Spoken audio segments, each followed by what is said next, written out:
নমস্কার বন্ধুরা, tasty and one byte চ্যানেলে আপনাদের স্বাগত। আজকের যে রেসিপিটা নিয়ে এসেছি সেটা হলো বর্মা শাকের বড়া রেসিপি। বন্ধুদের কাছে অনুরোধ রইল, আপনারা কেউ ভিডিওটাকে স্কিপ করবেন না, পুরো ভিডিওটা দেখবেন। কিছুদিন আগে আমি একটা বর্মা শাক ভাজা রেসিপি আপলোড করেছিলাম। সেখানে একটা দিদি ভাই কমেন্ট করেছেন যে এটাকে ওনাদের ভাষায় মালঞ্চ শাক বলা হয়। দিদিভাইকে অসংখ্য ধন্যবাদ দিদিভাই পাশে থাকার জন্য। বন্ধুরা, এইভাবে আপনারা আমার পাশে থাকুন। আমি আজকে বেশি কথা বলবো না বন্ধুরা, আমি ভিডিওটাকে স্টার্ট করে দেব। প্রথমে আমি শাকগুলোকে কেটে নেব। আচ্ছা, দেখুন বন্ধুরা, আমি শাকগুলোকে এবারে কেটে ধুয়ে নিয়েছি। এবারে এর মধ্যে দিয়ে দিচ্ছি স্বাদ অনুযায়ী নুন,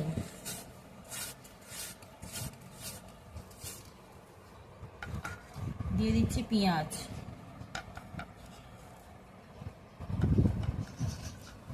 এবারে এটাকে আমি ভালো করে চটকে চটকে মেখে নেব।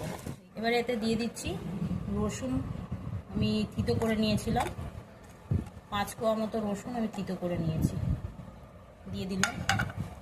স্বাদ অনুসারে ঝাল, জিরে গুঁড়ো, ধনে গুঁড়ো আর হচ্ছে আদা বাটা,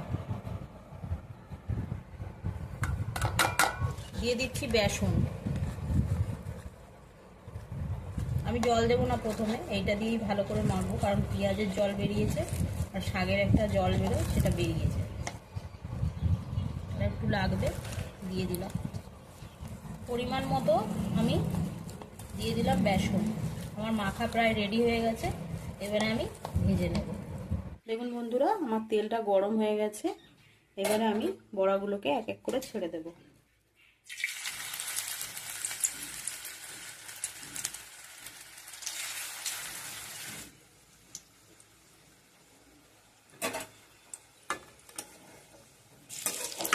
বড়াগুলোকে ভুনতে দিচ্ছি।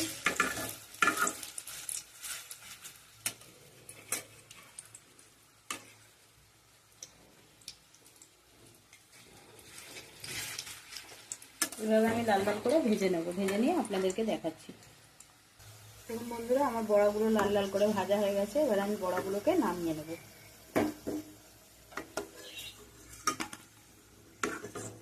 দেখুন বন্ধুরা, আমার কিন্তু বড়াগুলো রেডি হয়ে গেছে। আপনারা অতি অবশ্যই বাড়িতে এটা ট্রাই করে দেখবেন। যদি ভালো লাগে তাহলে লাইক, শেয়ার, কমেন্ট এবং সাবস্ক্রাইব করতে কিন্তু ভুলবেন না। নমস্কার, আজকের মতো এইটুকুনি। ভালো থাকবেন, ধন্যবাদ।